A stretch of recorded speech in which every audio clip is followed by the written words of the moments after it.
Baik, Assalamualaikum warahmatullahi wabarakatuh. Nama saya Kesya Zafman Darmawan dari kelas B, jurusan Hubungan Internasional dengan nomor induk mahasiswa 0104 322 0048.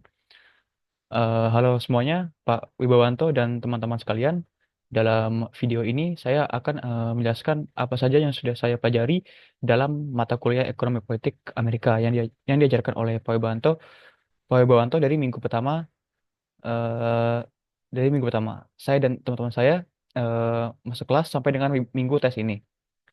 Dalam mata kuliah Ekonomi Politik Amerika yang diajarkan oleh Pak Wibowanto, banyak materi yang bermakna atau penting yang sudah diterangkan oleh Pak Wibowanto. Dalam dalam minggu atau sesi pertama pengajaran kelas, Pak Wibowanto menjelaskan materi tentang Political Economy Framework of the State di Amerika Serikat.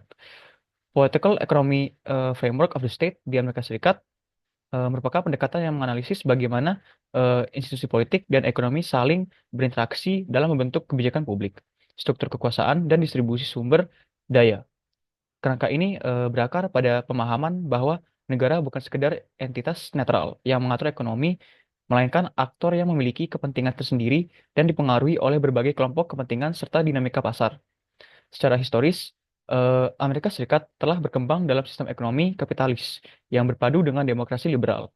Kerangka ini menekankan pentingnya institusi politik seperti konstitusi, sistem checks dan balances, serta peran legislatif, eksekutif, dan yudikatif dalam menentukan arah kebijakan ekonomi.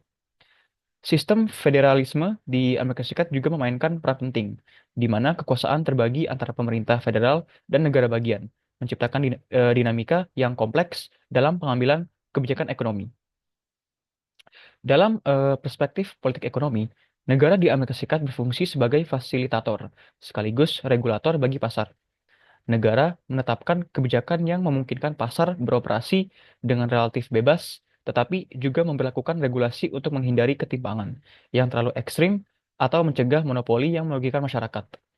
Dalam hal ini, negara seringkali berperan dalam menetapkan aturan main, seperti hukum anti monopoli, regulasi perbankan, dan kebijakan perpajakan yang berdampak langsung pada distribusi kekayaan dan kesempatan ekonomi. Namun, peran negara dalam ekonomi Amerika Serikat juga dipengaruhi oleh kepentingan kelompok tertentu, termasuk korporasi besar, serikat pekerja, dan kelompok kepentingan lainnya. Lobby politik menjadi salah satu elemen utama dalam Political Economy Framework Amerika Serikat, di mana sebuah perusahaan dan kelompok kepentingan menghabiskan miliaran dolar setiap tahun untuk mempengaruhi kebijakan yang menguntungkan mereka. Sistem ini sering dikritik karena menciptakan ketimpangan kekuasaan antara elit ekonomi dan masyarakat umum yang pada akhirnya mempengaruhi kebijakan seperti pajak, subsidi, dan regulasi industri. Selain itu, kebijakan ekonomi negara di Amerika Serikat juga sangat dipengaruhi oleh ideologi yang dominan dalam politik. Sejak pertengahan abad ke-20, terjadi pergeseran dari pendekatan Keynesian yang menekankan peran aktif pemerintah dalam menstabilkan ekonomi ke arah neoliberal yang lebih mengedepankan deregulasi, privatisasi, dan pengurangan intervensi negara. Pergeseran ini semakin menguat sejak era Reagan pada 1980-an, ketika pemotongan pajak bagi perusahaan dan deregulasi pasar dianggap sebagai kunci pertumbuhan ekonomi. Namun, dampaknya juga menimbulkan ketimpangan ekonomi yang semakin besar karena keuntungan cenderung lebih banyak dinikmati oleh kelompok berpenghasilan tinggi. Peran negara dalam political ekonomi Amerika Serikat juga terlihat dalam kebijakan fiskal dan moneter. Pemerintah menggunakan kebijakan fiskal seperti belanja publik dan perpajakan untuk mengarahkan pertumbuhan ekonomi dan mengatasi krisis.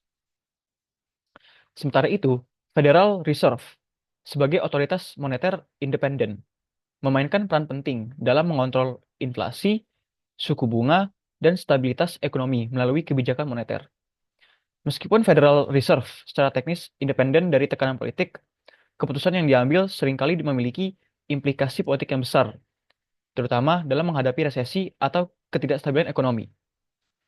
Ketimpangan ekonomi dan perdebatan mengenai peran negara dalam ekonomi juga mencerminkan dinamika politik di Amerika Serikat. Partai Demokrat cenderung mendukung kebijakan yang lebih progresif dan peningkatan belanja sosial, regulasi ketat terhadap korporasi, dan kenaikan pajak bagi golongan kaya. Sementara itu, Partai Republik lebih mengutamakan pemotongan pajak, deregulasi, dan peran negara yang lebih kecil dalam ekonomi. Perbedaan ideologi ini mencerminkan bagaimana political economy framework Amerika Serikat terus berkembang seiring dengan dinamika politik dan sosial yang ada. Dalam skala global, peran Amerika Serikat sebagai negara dengan ekonomi terbesar juga mempengaruhi political economy framework-nya. Amerika Serikat memiliki posisi dominan dalam lembaga ekonomi internasional seperti IMF dan Bank Dunia, serta memainkan peran utama dalam sistem perdagangan global. Kebijakan luar negeri Amerika Serikat seringkali berkaitan dengan kepentingan ekonominya, termasuk dalam hal perdagangan bebas, kebijakan tarif, serta intervensi di negara lain yang memiliki sumber daya strategis bagi kepentingan nasionalnya. Secara keseluruhan, political economy framework of the state di Amerika Serikat mencerminkan hubungan kompleks antara institusi politik, ekonomi pasar, dan berbagai kepentingan yang bersaing. Negara bukan hanya sebagai regulator, tetapi juga sebagai aktor yang dipengaruhi oleh dinamika politik domestik maupun global. Perubahan dalam kebijakan ekonomi seringkali bergantung pada keseimbangan kekuasaan antara kelompok-kelompok kepentingan serta ideologi yang dominan dalam pemerintahan. Hal ini menjadikan political economy framework Amerika Serikat sebagai salah satu model yang unik dan terus berkembang dalam sejarah ekonomi dan politik dunia. Selain itu, ajaran materi lain yang diterangkan oleh Pak Wibawanto yaitu The Theory of US Foreign Policy Politics. The Theory of US Foreign Policy Politics berakar pada pemahaman bahwa kebijakan luar negeri Amerika Serikat bukan hanya hasil keputusan eksekutif atau strategi diplomasi semata, tetapi juga produk dari berbagai dinamika politik, domestik, dan internasional. Teori ini menjelaskan bagaimana faktor politik, ekonomi, institusional, dan ideologis membentuk kebijakan luar negeri Amerika Serikat, serta bagaimana keputusan tersebut diambil dalam konteks sistem politik yang kompleks dan penuh dengan kepentingan yang beragam.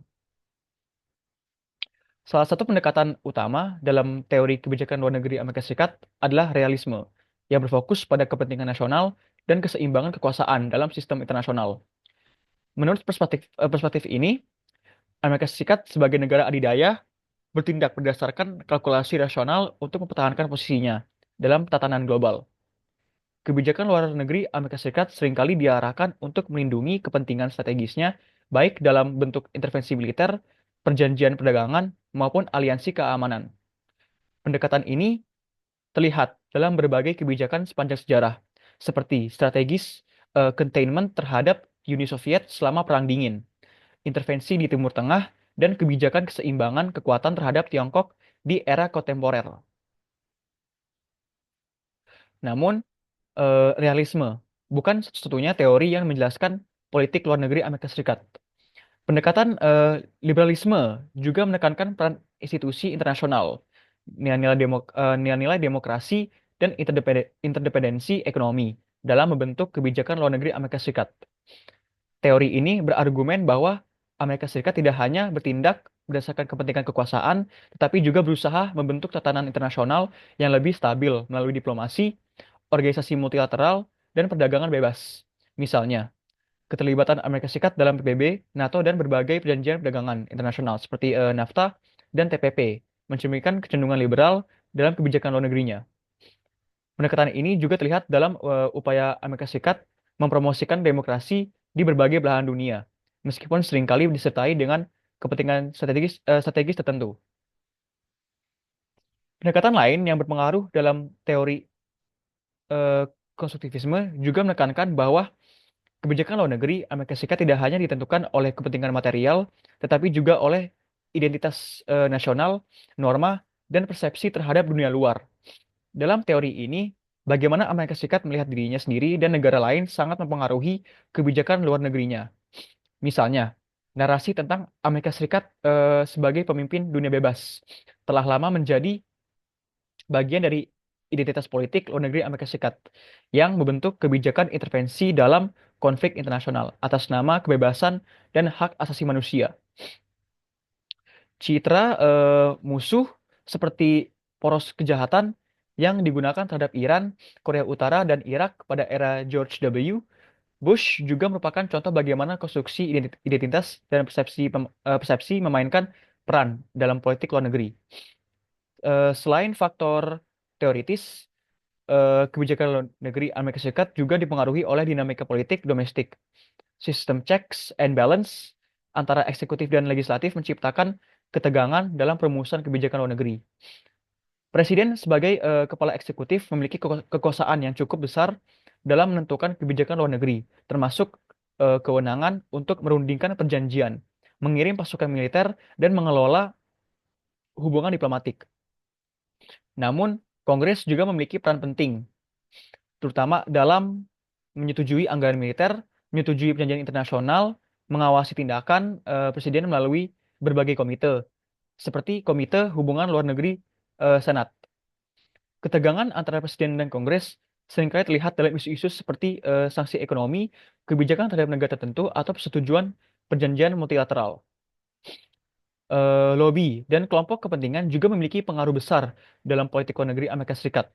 Kelompok-kelompok seperti American Israel Public Affairs Committee atau disingkat dengan AIPAC, perusahaan minyak besar, industri pertahanan, dan organisasi hak asasi manusia seringkali berusaha mempengaruhi kebijakan luar negeri melalui lobby di Kongres dan Gedung Putih. Misalnya, kebijakan Amerika Serikat terhadap Timur Tengah sebagian besar dipengaruhi oleh kepentingan geopolitik serta tekanan dari lobby Israel. Sementara kebijakan terhadap perubahan iklim seringkali dipengaruhi oleh kepentingan industri energi. Pengaruh kelompok kepentingan ini menunjukkan bahwa kebijakan luar negeri bukan hanya tentang strategi global, tetapi juga tentang bagaimana berbagai aktor domestik bersaing untuk mempengaruhi arah kebijakan. Media dan opini publik juga memainkan peran penting dalam politik luar negeri Amerika Serikat. Sejak era Vietnam hingga perang di Irak dan Afghanistan, kebijakan luar negeri seringkali berubah seiring dengan tekanan dari opini publik dan pemberitaan media. Misalnya, protes besar-besaran terhadap perang Vietnam memaksa pemerintah Amerika Serikat untuk mengubah strategi militernya dan akhirnya menarik pasukan. Demikian pula meningkatnya sentimen anti perang setelah invasi Irak pada tahun 2003 mempengaruhi kebijakan luar negeri Amerika Serikat di tahun-tahun berikutnya. Dengan munculnya media sosial dan digitalisasi informasi, opini publik kini memiliki dampak yang lebih cepat terhadap kebijakan luar negeri, memaksa pemerintah untuk lebih responsif terhadap reaksi domestik. Kebijakan luar negeri Amerika Serikat juga mengalami perubahan sesuai dengan kepemimpinan politik yang berkuasa. Administrasi yang berbeda seringkali memiliki pendekatan yang berbeda terhadap dunia luar. Misalnya, pemerintah George W. Bush mengadopsi kebijakan luar negeri yang lebih agresif dengan pendekatan unilateralis dan intervensi militer. Sebaliknya, pemerintah Barack Obama lebih mengedepankan diplomasi dan multilateralisme seperti dalam perjanjian nuklir Iran dan pendekatan pivot to Asia. Pemerintah Donald Trump membawa perubahan besar dengan kebijakan America First yang menekankan proteksionisme ekonomi, skeptisisme terhadap organisasi internasional, dan penarikan dari berbagai perjanjian global. Sementara itu, pemerintah Joe Biden mencoba mengembalikan peran Amerika Serikat dalam tatanan internasional dengan memperkuat kembali aliansi dan organisasi multilateral. Secara keseluruhan, teori politik luar negeri Amerika Serikat mencerminkan kompleksitas yang melibatkan berbagai faktor, termasuk kekuatan struktural dalam sistem internasional, dinamika politik domestik, ideologi kepemimpinan, serta tekanan dari kelompok kepentingan dan opini publik. Kebijakan luar negeri Amerika Serikat bukan hanya sekadar respons terhadap tantangan global, tetapi juga hasil dari perdebatan internal yang terus berlangsung di dalam negeri. Dengan statusnya sebagai negeri adidaya, setiap keputusan kebijakan luar negeri Amerika Serikat memiliki dampak besar tidak hanya bagi rakyat Amerika, tetapi juga bagi stabilitas dan dinamika global secara keseluruhan. Selanjutnya, Pak Wibawanto juga mengajarkan tentang the United States Presidential Power and Leadership. Kekuasaan dan kepemimpinan Presiden Amerika Serikat merupakan aspek fundamental dalam sistem pemerintahan negara tersebut. Presiden Amerika Serikat bukan hanya kepala negara, tetapi juga kepala pemerintahan dan panglima tertinggi angkatan bersenjata. Dengan sistem politik yang berbasis pada prinsip pemisahan kekuasaan, separation of powers, presiden memiliki peran yang luas dalam eksekutif, tetapi juga harus berhadapan dengan Kongres dan Mahkamah Agung dalam menjalankan pemerintahan. Konstitusi Amerika Serikat yang disusun pada tahun 1787 memberikan presiden sejumlah kekuasaan eksekutif yang signifikan. Dalam pasal 2 konstitusi disebutkan bahwa presiden bertanggung jawab atas pelaksanaan hukum federal, pengangkatan pejabat tinggi, pemerintahan, perundingan, dan ratifikasi perjanjian internasional dengan persetujuan Senat, serta kemampuan untuk memberikan pengampunan terhadap individu yang dihukum karena kejahatan federal.